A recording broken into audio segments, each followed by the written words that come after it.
Today, I'm going to show you how to make this 100% keto compliant, crazy cheesy bread that takes less than 10 minutes of actual prep work, uses just 5 ingredients, and has less than 20 net grams of carbs, so you can feel comfortable eating the whole thing in one sitting and remain in ketosis.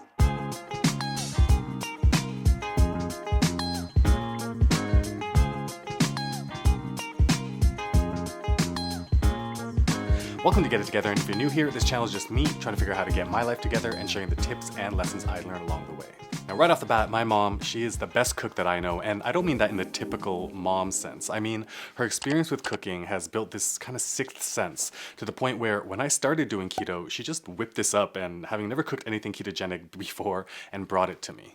And it tasted great right away. And as my mom, she knows that I value simplicity in process, number of ingredients, and time spent. Again, less than 10 minutes of actual work you're doing and just 5 simple ingredients for this recipe. So huge shout out to my mom on this one. Now before diving in, here are the stats so you can validate if it's right for you. But for some context on the ketogenic protocol that I follow, I strive to cap my daily net carb intake at 20 grams, but will allow myself up to 40 grams per day, especially if I'm at like an event like a birthday dinner or whatever. If you saw the video where I ate the exact same one meal every single day for a month, which I'll link right up here, my daily net carb count was at 15 grams during that challenge, and it's generally remained there. This particular crazy cheesy keto loaf also comes in at 15 net grams of carbs, and it further breaks down with 64 grams of protein and 96 grams of fat.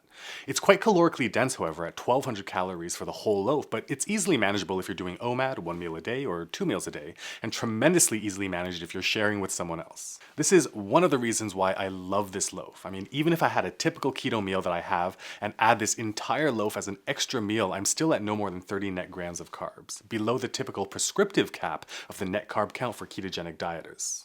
I think this is like the third time I'm saying it in this video, so I apologize, but there are just 5 ingredients and less than 10 minutes of actual prep time. And the ingredients are 1 cup of raw almond flour, up to 80 grams of cheddar cheese, and I say up to because there's kind of like this optional step here where you can reduce the amount of cheese and therefore reduce the caloric load if that's what you choose.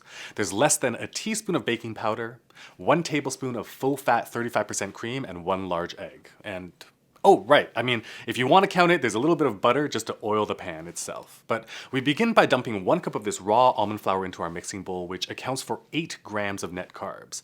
This is raw almond flour, and you can use blanched almond flour as well, I suppose, but there's definitely more net carbs. And even with raw almond flour, you can see this one that I use has just 1 net carb per serving. But many others have more. So this is just a friendly reminder to make sure that you read the nutrition labels whenever you go grocery shopping. We then add less than 1 teaspoon, about 2/3 teaspoon of baking powder, and mix them together with that raw almond flour. I then crack my large egg and first beat it before pouring it into my dry ingredients, and before mixing it together, I pour in my 1 tablespoon of full fat cream before giving it all a mix. When it comes to this first portion of mixing, you just want to ensure that there are no more dry bits of almond flour, and it gets quite resistant and pasty. I then add about half of my 80 grams of cheese, which I shredded first, and mix it all together.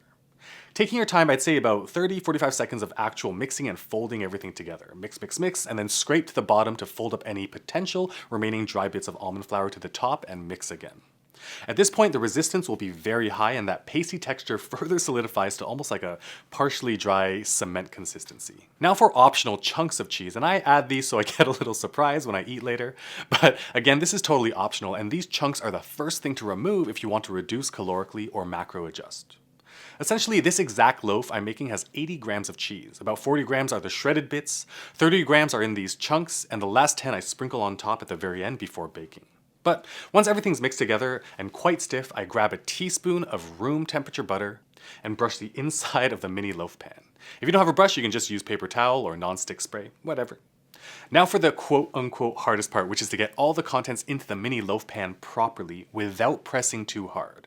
You want to get it all in there, and instead of shoving and forcing downwards, use a spreader or butter knife to just smooth it out as much as you can.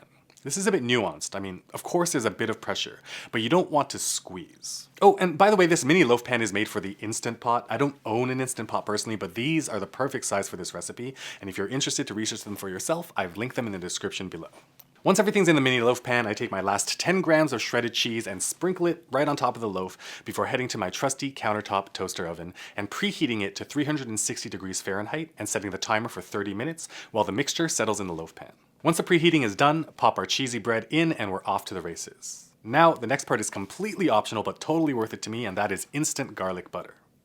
Some room temperature butter, a bit of garlic seasoning to your personal tastes, and some parsley. Mix together and trust me, it is delicious. Of course, if you're a master in the kitchen and want to make a garlic butter with fresh garlic, all the power to you. But again, the whole point of this video's recipe is the sheer speed, ease, and overall simplicity.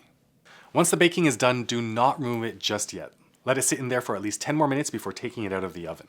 For this loaf, I was watching reruns of The Office and let it sit in there after baking for about 20 minutes, so I'm definitely not worthy of being assistant to the regional manager just yet. But anyways, if all goes well as planned, the loaf will pop right out and we're good to go.